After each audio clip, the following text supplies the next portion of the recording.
Hey everyone, this is the Eason here. In this video, we're going to be going through some past FRQs from the AP Comparative Government exam, and you're going to be grading them with me. We're going to look at some responses that students gave, what they did right and what they did wrong. And I give you some tips and tricks on that you can apply to your AP exam, as well as just going through the content that's covered in these FRQs and general concepts that College Board really likes to test on. Let's get started.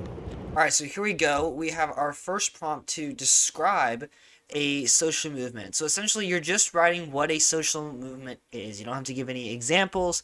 Just say what they are and what their purpose could be. And so we have two different responses here. This is response A, and this here is response B. So let's go through each of them. So response A social movement is an informal, grassroots level organization. That is true. Social movements are informal. They don't necessarily have to be grassroots, but a lot of times they are. And they form a participation, that is true, that involve protests, that can be true, and advocates for some sort of political or social change. In this part right here, that's very, very important, because the key characteristic of all social movements, no matter where they're started or what country they're in or how they work, is that they're advocating for some kind of political or social change. And they're also informal, and that's a pretty big thing to say as well. And grassroots is a good word to include here. And so I would say that this student here gets the points, +1. There we go. Now let's look at student B. A social movement is a shift in public opinion heading to the enactment of new policies or the changing of old policies that are no longer valued in the current social political climate.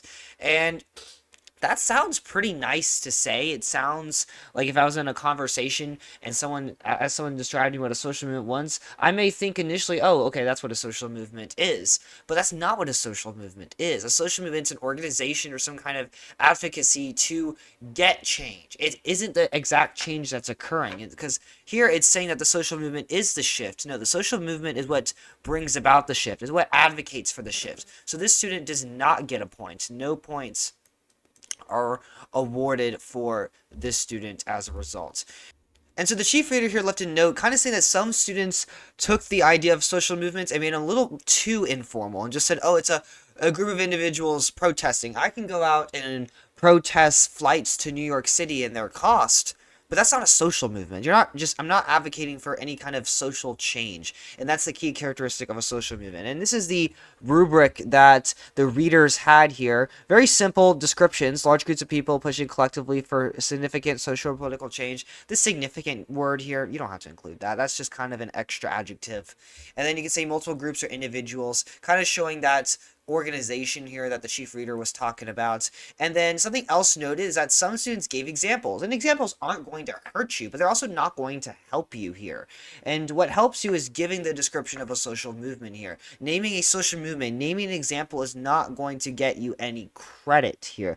And that really goes for any of these FRQs that are not asking specifically for examples here. If you give an example when it doesn't ask for an example, it's not going to get scored. Part B, describe a difference between social movements and political parties here. So we know the idea of a social movement. We just defined it in part A. Now you have to know what a political party is. And a political party is just, I would say that a political party is a group of people that have similar interests that are trying to win elections. They select candidates. They're based off of political ideologies, and they're also formal organizations as well compared to social movements. So let's see if we find any of that here in part B. Social movements are often informal. That's a great thing to say. Social movements are informal and involve broad scopes of political participation and a large scope of individuals. So the note here is both social movements and political parties are form of political participation here. Well, let's see what else they say. They're advocating for some type of change. They're really just restating the definition here, and that's okay. In contrast, that's a good transition. Political parties are more formal and organized and have a clear policy agenda with a more limited group of members. I wouldn't say that. I would actually say that social movements are usually smaller than political parties in most countries, unless they're international social movements that are found in across different countries, because obviously political parties stay inside the country. But overall, they're saying that social movements are more informal. They don't have clear policy agenda. They're looking for specific social change. And political parties, the members have common values, or you can say common ideologies or common beliefs. So based off that, even though this student didn't get 100% accuracy in their response, do they get the points? Yeah, I would say this student got the points.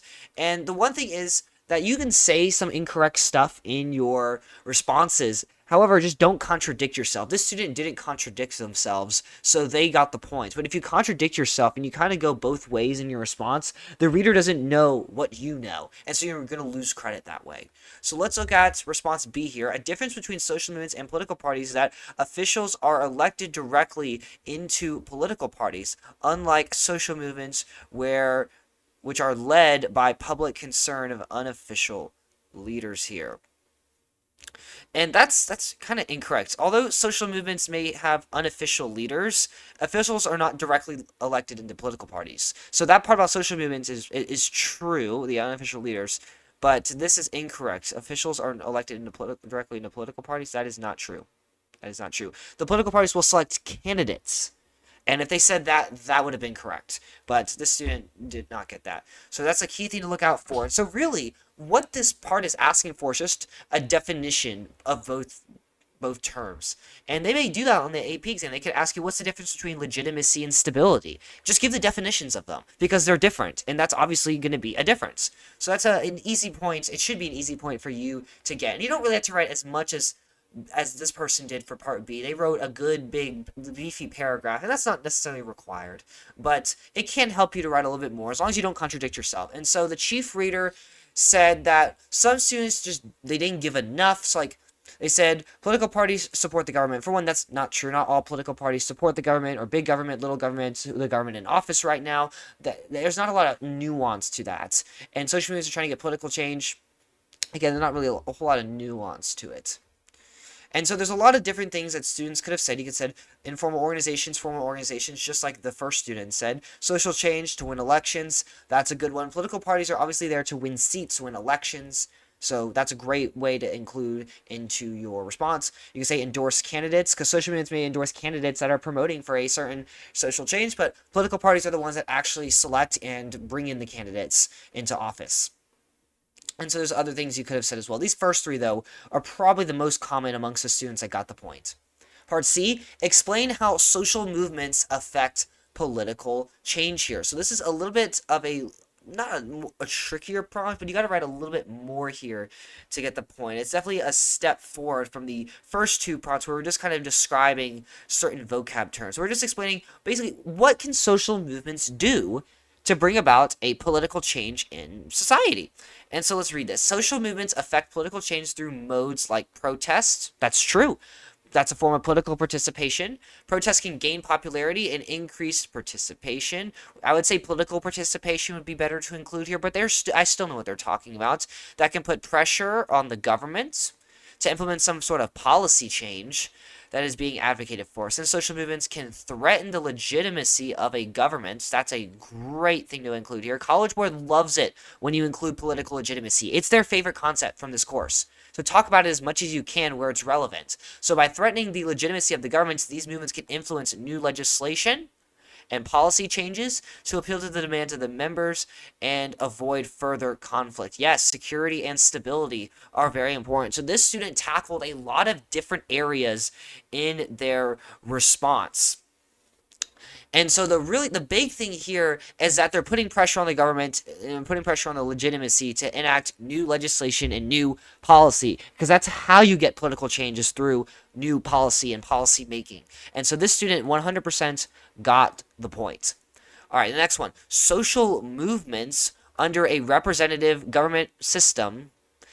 So social movements only under a representative government, not any other type of government, can speed up political change. They're making it more efficient, and that's give public support to the creation of new policies and shifting the political culture. This response, to me, doesn't make any sense and doesn't actually answer any single question at all. They don't actually say how social movements affect political change.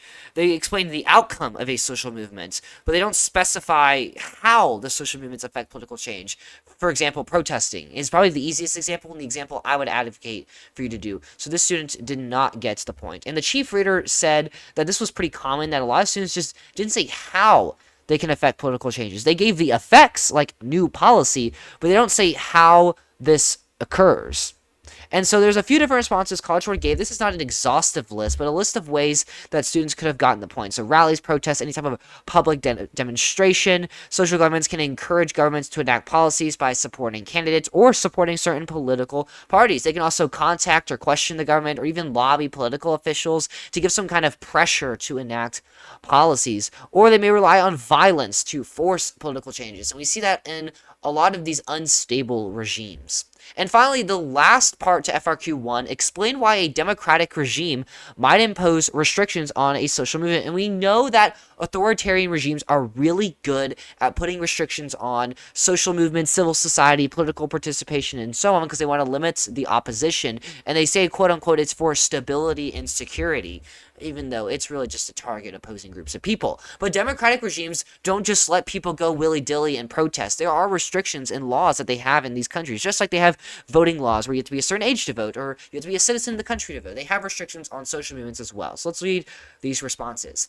A democratic regime may impose restrictions on a social movement if they become violent. Violence is pretty bad and usually against the law. If a movement becomes violent, then a democratic regime will impose restrictions to protect the safety of the citizens and instill some sort of public order, because that is threatening the people and the legitimacy. Perfect response. I would kiss this student, and because they did such a good job. Oh my gosh. I've never seen such a beautiful FRQ before. I'm losing my mind here. Let's read the next one. A democratic regime might impose the restrictions on a social movement if it causes a large public disturbance or some kind of threat to security, such as hate speech. I wouldn't say hate speech is a good example here. It's certainly not a good example at all, because in most democratic countries, most democratic regimes, we have a civil liberty of freedom of speech here, and that includes hate speech. I can hate on anybody that I want to, particularly people who think that cauliflower is good. I don't think it's good, and I will make fun of you if you think cauliflower is good, and that's protected by my civil liberties here. But besides the bad example here, they did do the bare minimum and got the point for this, because they did the bare minimum. Yeah, pretty epic. And so the chief reader said that a lot of students did not accurately explain why. And a lot of students said, oh, they just impose restrictions to avoid high levels of resentment. That's something authoritarian regimes would do. So some students said that democratic regimes would impose restrictions to limit opposition, and that's not true. And the two big examples here that the College Board gave was violence and, of course, threats to security. Let's move on to the second FRQ. This is the Quantitative Data Analysis FRQ. You're going to be given some quantitative data that deals with numbers here, usually in the form of a graph or a chart, maybe even a map if the College Board is feeling a little devious. And so what you're going to do for the very first part A, you're going to have an identify prompt, and you're just going to identify something from the part. This is the easiest part of the AP exam. Do not get this wrong, please. This is a free point. I'm telling you, this is the easiest point you can get on the AP exam, so let's not mess this up here. So without even reading the responses here, using the data in the table, identify the country that has the lower press freedom index since 2000, since score in 2018 here. So you got to read it correctly. If I said since 2018, I would look at the last column, but it says score in 2018. So we got to read the middle column with 2018. So we just got to find the country with the lowest numbers. So 21, 39, 51, 62, 50, 76. This is going to be this one here, and that corresponds to China. And so the responses had to say, where is it? China. They don't ask for the year. You could literally just said China, and you would have gotten the point here. So both of these students here did, in fact, get the point, which is great. The next part here is also supposed to be a pretty easy prompt, kind of just reading trends on a graph or a table here. And so we're looking specifically at Nigeria and their scores. And we can see here that as time has gone on, that's supposed to be a down arrow, their scores have declined. They have gone down over time. And that's what you had to say here. So from 2013 to 2022, they experienced a net decrease. That's great. You could say also it just decreased as well. And so both of these students got the points because they said that the trend decreased. What if the prompt was to look at Iran, for example, from 2013 to 2022? Well, then you would have said that it increased and then decreased. That's what you would have had to say here. Same thing, so not same thing for United Kingdom. You said the United Kingdom here, you would have said that it decreased, but then increased again. So it's important for one, look at the right country, but look at the whole data here. Look at it as a whole and see, has it only decreased? Has it only increased? Has it increased then decreased, or vice versa here? Pay attention to how the data is changing here. And that's what College Board is looking for here when you answer this FRQ. And so very simple responses. You could have said that had a decreasing press freedom score, or you could say there was a sharp decline if you want to get a little bit more ambiguous in your response and give a detailed answer. All right, part C, we are describing democratization here. So kind of a simple description, definition, prompt. Just like with FRQ1, we're going to have one of these on FRQ2. Shouldn't be too mind-grueling for you, but if you don't know the term, it might be a little bit difficult here. College Board likes to use very common terms throughout this course, like democratization or legitimacy, to give you for these prompts, and you're going to use this term to answer part D and F. So it's kind of important that you know what you're talking about here, or at least know the term a little bit. And so let's see what these students said here. Democratization is a transition. Oh, my pen went away. Democratization is a transition from an authoritarian regime to a democratic regime. And then boom, they got the point for that just in the first sentence. I mean, that's a perfect sentence here. They could have left it at that. All of these are methods of democratization, so becoming multi-party, democratic consolidation, fair elections. All of those are modes that lead to democratization, or at least associated with democratization. And they're not necessarily what democratization is, unlike a authoritarian regime becoming a democratic regime. That is democratization here. So the student got the point for the first sentence, but the second sentence didn't hurt them. All right, let's look at the other students. Democratization is transitioning from an authoritarian state to a democratic state. And did the student get the point or not? What do you think? Well, the College Board did give them the point for this, and only because they said state. I think state and regime would be the two things that would have gotten you credit. If you said government or political system, you are expected to know the differences between a regime, a government, and a political system. And so using those two terms would have not gotten you credit here. But state is adequate because a regime is part of the state, and the state usually is associated with a regime. And so that's fine to get credit here. In a classroom, maybe that wouldn't be the case, but on the AP exam, the readers would have been a little bit lenient here. Something the chief reader did say is that some students just said democratization is a regime becoming more democratic. That is not true. To be democratizing, you have to be transmitting from a authoritarian regime to a democratic regime. Not just becoming more democratic, because an authoritarian regime can be more democratic. Same thing with a democratic regime that's already democratic. It can be more democratic if the elections are more fair or more free or more competitive, and so on. And so there's a lot of different things students could have said here. The best answer, and probably the most common one, was this one: a transition from an authoritarian to a democratic regime. Or you could have said elections are more free, fair, or transparent. There's more citizen participation in the policymaking process. Rule of law would have been a really good one as well. I wouldn't say this is a good answer, but it is something that would have gotten the point. All right, let's look at part D. Using the data in the table, draw a conclusion about democratization in Mexico. So you're going to have, for part D, a conclusion. And so you're just going to kind of find a trend here and kind of say, how does this relate to democratic consolidation or democratization, particularly in Mexico here. So let's look at Mexico and let's read the data, because it does say to use the data in the table. And we can see that the press freedom index scores have been declining. And is that a necessarily democratic trend or more authoritarian trend? And that is a more authoritarian trend. That's not something we would typically see with democratization here, and we can reference the United Kingdom here that has the highest scores out of all the countries and is the only country on our list that has reached democratic consolidation. And so let's see what the student said here. The student for D wrote a lot. You have to write this much, but they did, and so we're going to read it. So from 2013 to 2022, they may experience a net decrease in press freedoms. So merely listing the trend wouldn't get them credit, but thankfully they didn't do that. So what does that indicate about democratization? And so it says unsteadiness in Mexico's democratization. That's pretty good.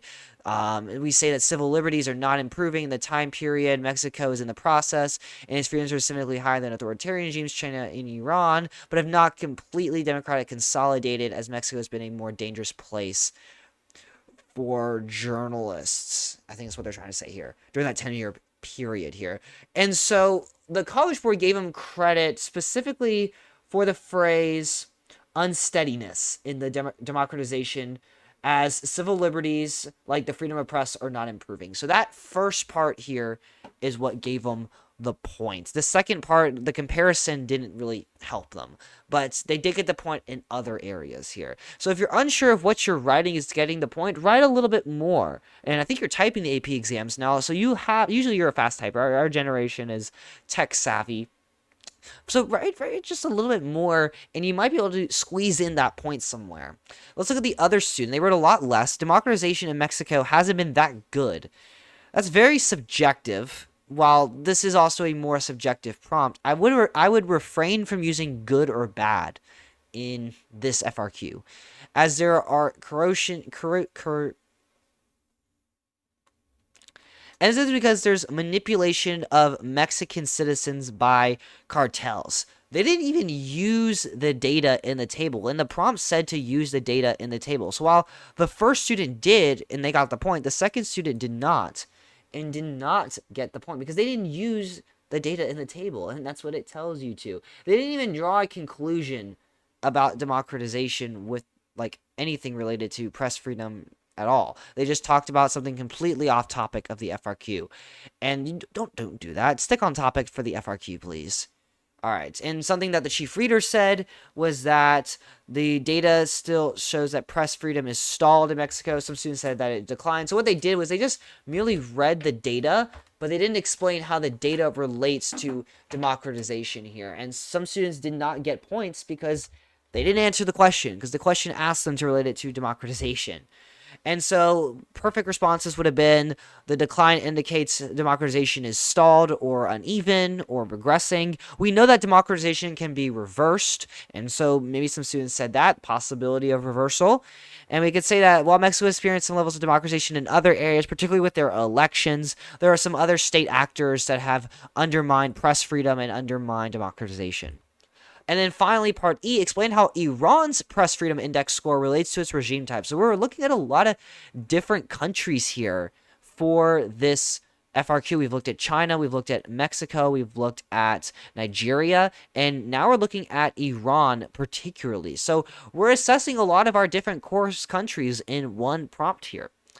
And so now we're going to look at the index score for Iran. We can see that they have a very, very low index score. The lowest score in 2022 here. They didn't have the lowest score in 2018, but their score declined dramatically during that 4-year period. And we know that Iran is an authoritarian regime, and so we're going to use that to answer the question here.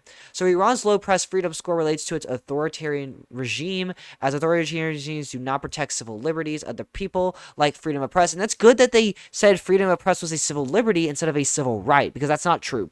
Freedom of press is a civil liberty. An example of a civil right would have been access to education or free discrimination, not free discrimination, prevention of discrimination.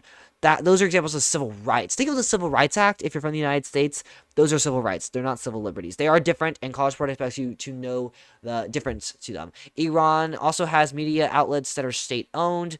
Great example of authoritarianism, and it also relates directly to press freedom, which is very, very important for this question here. So they said the media is directly tied to the government. You can also say controlled. You can say that the government censors other types of media. They said right here, restricts the people's freedom of speech. They restrict the media, and that any type of media that criticizes the government, which leads to the poor scores here. And that's a very perfect response. And this student did in fact get the point as a result. That's a bad plus sign, but I'm going to leave it here because I'm lazy. And let's look at the other students. They wrote a lot less, and we can kind of notice that the student writing a lot less is less likely to get the points. But you could write 10 pages and not get the points if you don't answer the question, because that's what some students do, is they don't answer the questions. Iran's press freedom score relates to its regime type by Sharia law. That is true, that both rule and religion, in which both rule and religion goes together. That has nothing to do with the regime type, though. They didn't talk about the regime. They didn't talk that it was authoritarian or an authoritarian theocracy. And so this student doesn't get the point because they didn't do that.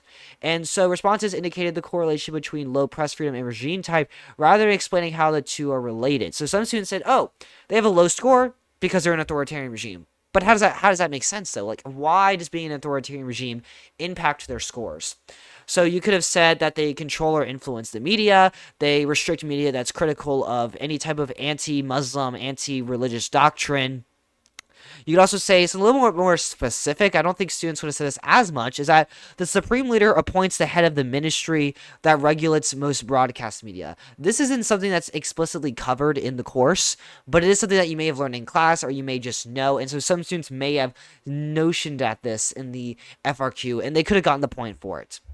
All right, moving on to FRQ 3. This is the comparison FRQ. Part A will have a definition, and parts B and C will have comparison prompts where you have to compare the same course countries here. And they're going to be related to the key term we defined in Part A. So it's important that you know what you're talking about. Part A is just a simple definition of a unitary system here. So let's read both of these. A unitary system, the power is centralized with little devolution here. Does the student get the point or not? They didn't write a whole lot here.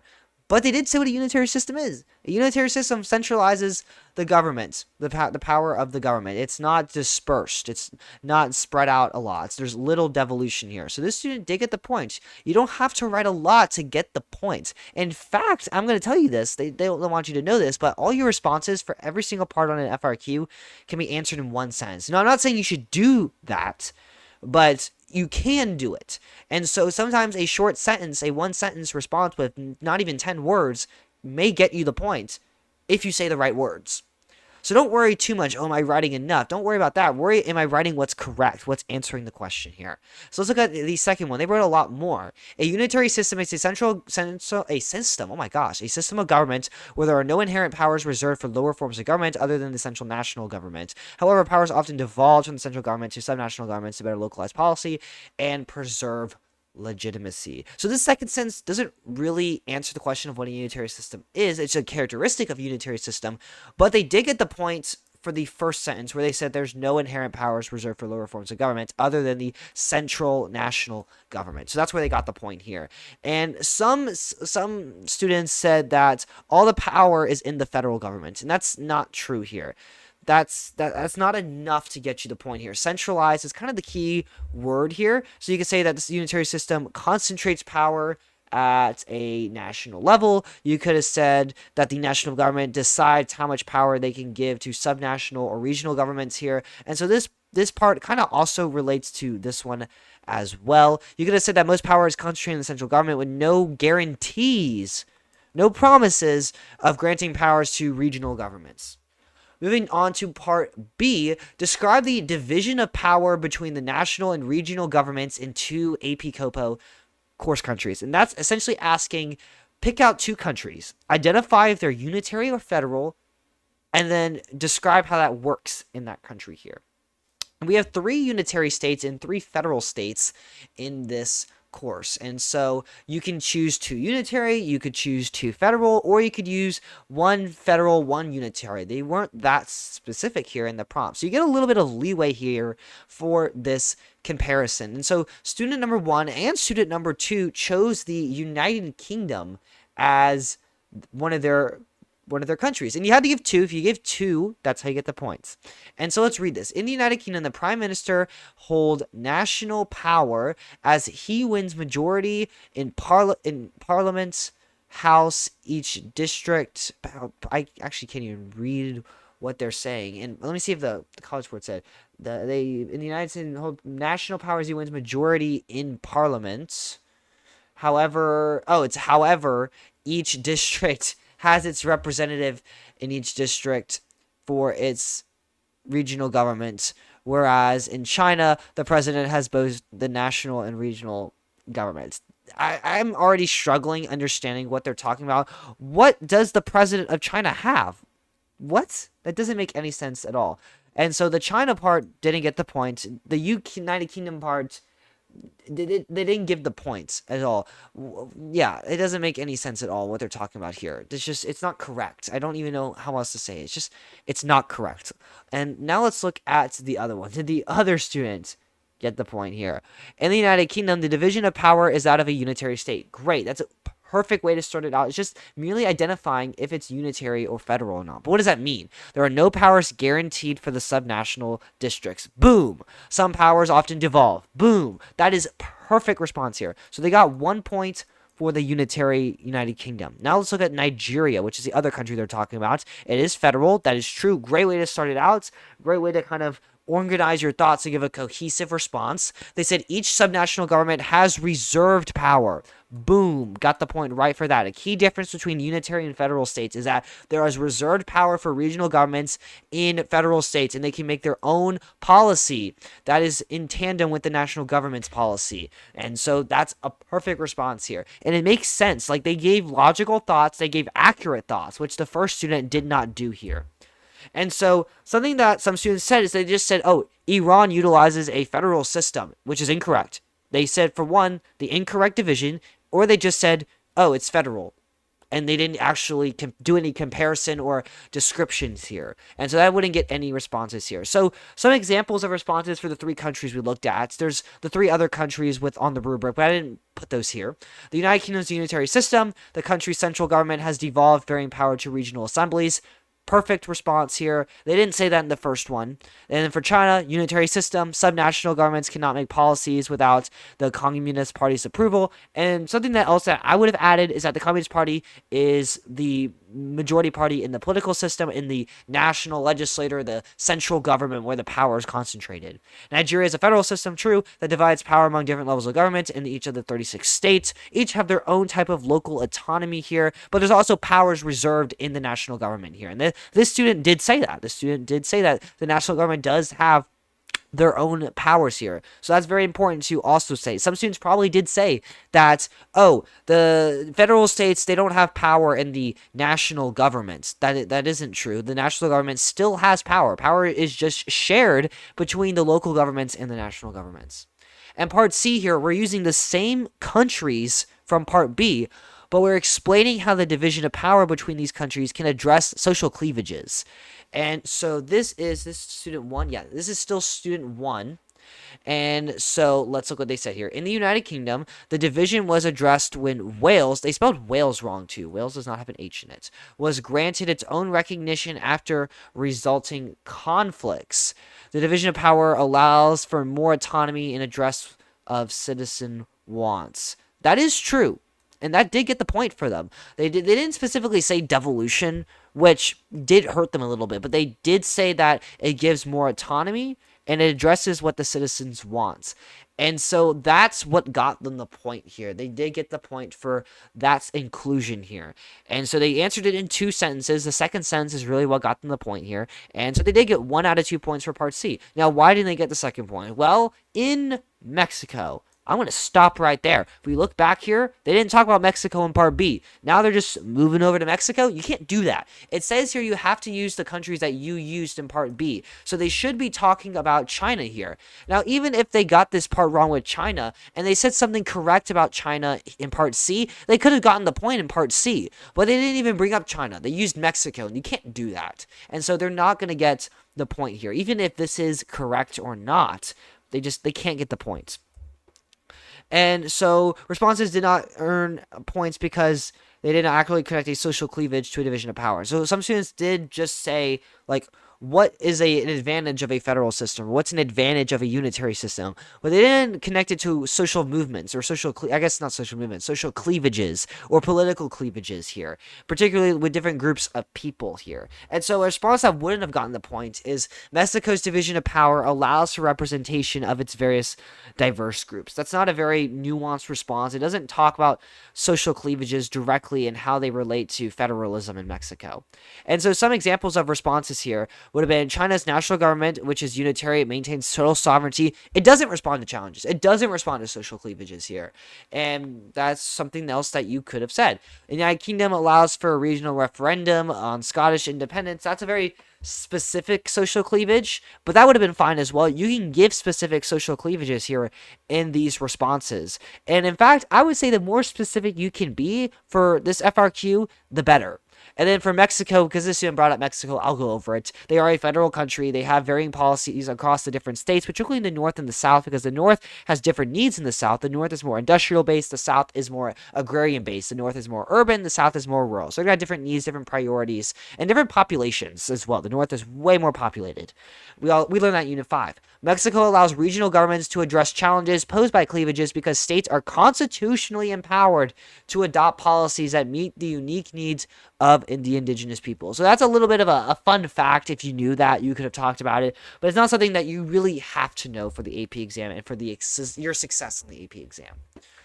All right, moving on to the argumentative essay. I get more questions about the argumentative essay than any other FRQ. And so I'm going to try to clear up as much as I can about how the argumentative essay works and how you can get credit for it. And so we're going to go through this a little bit, maybe a little more slowly and a little more in depth than the other FRQs here, just because I want to make sure you know what you need to do for the argumentative essay. So there are 5 points that you can get on the argumentative essay, and so we're going to go through each of those. The first one, though, is the easiest point to get. It's the thesis point. It's the one sentence point here that you can get for stating your claim and stating your reasons. You have to say both the claim and the reasons. It's an argumentative essay, so you are taking sides here. You have to take one side or the other, and you need to outline that in your thesis. Identify whether a parliamentary system is better at checking the executive power, or presidential systems are better at checking executive power. And then you gotta say why. You can get away with one reason. However, you do need 2 pieces of evidence. And so to give yourself a stronger, better thesis, give both of your reasons in your thesis here. And so I just threw a lot at you about the thesis statement. So let's look at some examples here and see if these students got the thesis points or not. Presidential systems more effectively check executive power due to their strict term limits. So they said presidential systems, they picked a side, they said more effectively, and then they gave a reason due to their strict term limits, and they gave another reason, the ability of the legislator to remove the executive through impeachment. These reasons also have to be true. If they said a parliamentary system can impeach the executive, that's not true, and that wouldn't earn you the thesis point here. But this student did get the thesis point because they stated the claim and they gave reasons. A parliamentary system more effectively checks executive power than a presidential system, due to the separation of powers in a parliamentary system in contrast to a parliamentary one. Factors such as elections and the removal of the executive affect this. That's not a difference between parliamentary and presidential systems. Both systems have separation of powers to some extent. You can also remove the executive in both systems. So that's not true. And it's also not one of the course concepts. So that's very important here. And so let's look at the first response. Did they talk about the course concepts? Yes, they talked about term limits, and they talked about the removal of the executive. Did this student talk about term limits, removal of executive, or elections? Well, yeah, they did talk about elections, but they didn't say how elections impact a parliamentary system's checks on executive power here.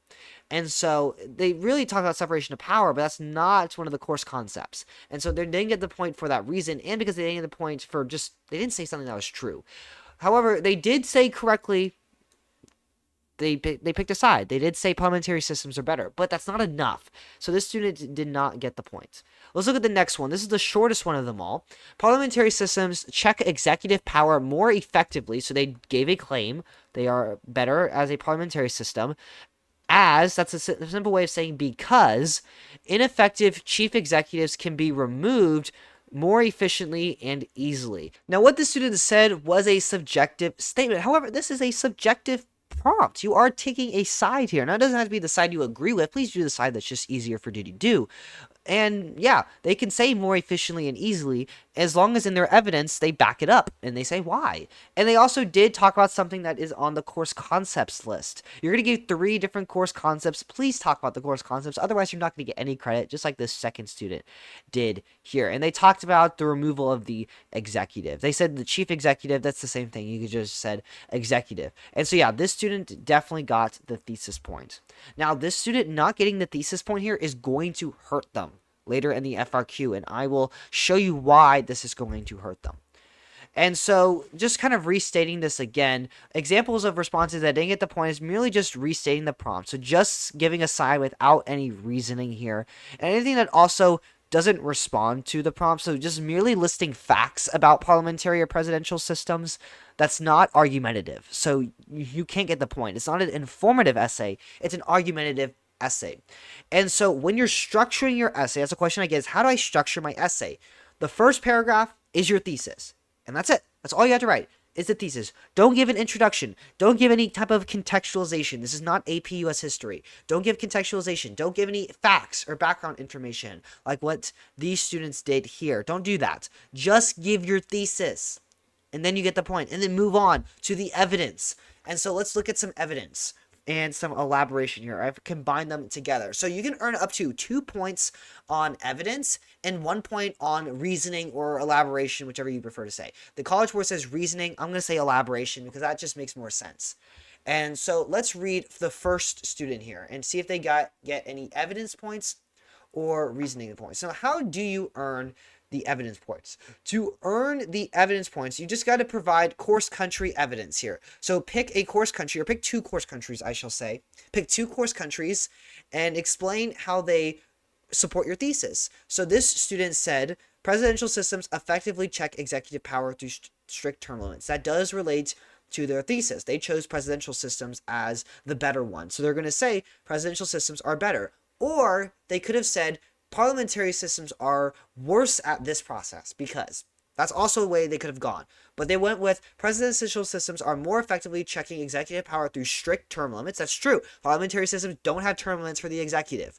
For example, Mexico. We're looking at a course country now. That's pretty good. This intro statement here can also serve as a thesis. And if you gave a bad thesis for your first paragraph, if you rewrite it again in the second paragraph, you may be able to get your thesis points. So writing your thesis multiple times may be a good strategy to ensure you get the thesis points. For example, Mexico has a term limit of 6 years for the president. They gave an accurate term limit. Mexico has a 1-term 6-year term limit. They cannot be reelected. Same thing. This means the president cannot become a dictator, as they are not allowed to stay in power forever, effectively checking the power of the executive. So they got a point for evidence here. They also got a point for elaboration here. They said what this means here. They're reasoning and they're saying why their evidence is important, and then they're connecting it back to their thesis here. And so this isn't a whole lot of information here. It's very bare bone, cut to the chase, but that's okay. They're maximizing their time here. And so they're writing a pretty cohesive essay too without rambling too much. And so they got their evidence points and reasoning points. Now, there's still one more point they have to get, another evidence point, and that's using either the same country. I would recommend using a different country, but looking at a different area. Furthermore, presidential systems have a legislator that can remove the executive through impeachment. So they're using the same country, so they have to talk about 2 different course concepts here. And so they talked about term limits for the first one. Now they're going to talk about the removal of the executive for the second one here. Presidential systems have a legislator that can remove the executive through impeachment. That is true. Mexico does have an impeachment process. The lower house of the legislature, the Chamber of Deputies, that is also correct, has the power to impeach the president. This is a system of checks and balances where the legislative branch is able to check the power of the executive through removing the executive. And they literally explicitly said the course concept, removing the executive. So they knew what they were doing here in this response. And something that they didn't say is they didn't say how impeachment occurs. We actually don't know how impeachment in Mexico can occur because it's never happened. We don't know how the president can be impeached. It says it can happen in the Constitution. We know that it can start in the Chamber of Deputies, but we don't know any more than that. And so you don't have to write that. You can literally just say, we were talking about Nigeria. You could have said the Senate can initiate an impeachment process for the president. And that's evidence there. That is an evidence point that you could have gotten here. So they got the evidence point for this first part here. And then if they didn't get the reasoning point in the first part, let's say this was incorrect, they would have definitely gotten the reasoning point for elaborating on their evidence and explaining why it's important and connecting back to their theme here. And so that's perfect. Perfect body paragraphs here. They don't have to be that long. They're 2 to 3 sentences, but they did get all 3 points. Let's look at another response here. Let's see if they get to the evidence and the elaboration points. This is student number 2. All right, to start, parliamentary systems, that's the side they're picking, are more effective because a prime minister has to be in good standing with the House of Commons. the House essentially has won over the leader. I wouldn't use that, but it's fine. It is a subjective essay. I wouldn't recommend saying that. Currently, the UK's Prime Minister, they gave the Prime Minister, that's not required, but they could have just said, currently the UK's Prime Minister is in good standing with the House. What does that mean, though? They are who is brought in officially in the office and can take him out to further expand, please further expand. In a parliamentary system, there's a simple vote of no confidence where they can quickly take a prime minister out of office. This is where I would have given them credits, is the vote of no confidence. I wouldn't have given them credit for the first part here. They're talking about the removal of the executive here, and so this would have gotten them a point. A prime minister is more likely to try and be on the good side of the House, making their check more effectively. I wouldn't give them credit here for elaboration for saying good side of the House here. Now, there's something I want to point out. To earn the point for reasoning, the 1 point for reasoning, you have to get the thesis point. This student did not get the thesis point. Therefore, they're immediately disqualified from getting the reasoning points.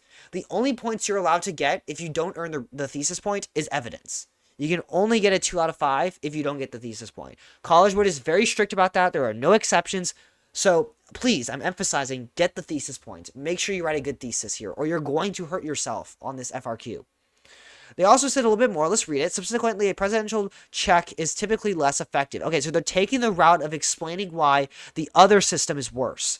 Focusing on the removal of the executive, the process is more strenuous than one of a parliamentary system. That's a good word to use, strenuous. Why, though? In a presidential one, that's bad. Say in a presidential system, there is an impeachment that can be harder to execute than a vote of no confidence. For example, in Congress wanted to remove the president of Mexico through the Moreno party has more representatives, is more likely to not fully be executed. In this, the president has little power. In a presidential system, the numbers are on their side. Has a little more power, I shall say. Therefore, making a parliamentary check more effectively. This also got them the point. They also got the point. So they gave evidence for why a presidential check is less effective, or why the removal of the executive in a parliamentary system is easier or more efficient or a better check than a presidential system here. And so this got them 2 evidence points. But they didn't get the reasoning points because they didn't get the thesis points. All right. And then this is another response. Is this, what was this? I think this is the counterclaim point for response number 1 here. And so they got the first 4 points. Now are they going to get the 5th point? This is the counterclaim points here. You got to express the other side and see how the other side can be correct here. So let's read what they said. It is true that the UK has a parliamentary system. Remember, this student chose presidential system. So their counterclaim has to kind of find an opposing perspective and then explain why that perspective is wrong. In the UK, they have a parliamentary system where the executive can be removed through a vote of no confidence. That is true. So they have addressed the other side. Now can they refute it? However, this rarely happens. Great. And in reality, there's no effective way to check the power on the prime minister. They are able to pass almost any policy that they want. All in all, presidential systems more effectively check executive power than parliamentary systems. This is their thesis again, and that's something I would strongly recommend doing. If you want to write your thesis multiple times, do it at the very beginning and do it at the end. Make sure you state the claim and your reasoning here. And so the student did get the counterclaim points for this. They addressed the other side, and then they said why that other side is wrong. Remember, it's an argumentative prompt, so you just have to give a subjective statement here. It doesn't have to be it doesn't have to be accurate to an extent here. It doesn't have to be perfect either, though. You're not giving some kind of formal debate here in front of an auditorium here. So it doesn't have to be perfect here. It just has to be enough. And this is enough to get the point. So this first student here got a 5 out of 5, which is pretty great for this FRQ, considering that this FRQ is worth the most on the AP exam. And then let's look at this student here. To continue, a check on the executive power in presidential systems can be more effective in some cases, such as a veto. That has nothing to do with any of the course concepts here. A veto can override by Congress, which can limit to the executive power in a very beneficial check. And then they tried to restate their thesis again, but they still didn't earn the thesis points because they didn't give any elaboration here. They didn't give any reasoning. And then they also didn't get the points for the counterclaim. Why? Because they didn't get a thesis. To get the counterclaim points, you also need the thesis point. And this is also a bad counterclaim. It doesn't have anything to do with the course concepts. So they wouldn't get the point regardless here. But like I said, the thesis is important. So please, please, please, please, please get the thesis point. So this student in total got a 2 out of 5 on the essay. And if you want a 4 or 5 on the AP exam, I recommend trying to get all 4 or 5 points. It's not too difficult to get. And here I am back outside still. Thank you so much for watching. Please like, subscribe. It's free. It really does help me out. I have more AP comparative videos on FRQs, multiple choice if you need the practice, as well as some lecture videos on the concepts if you need some refreshers there. I'm Easton, and I will see you in the next video. Adios.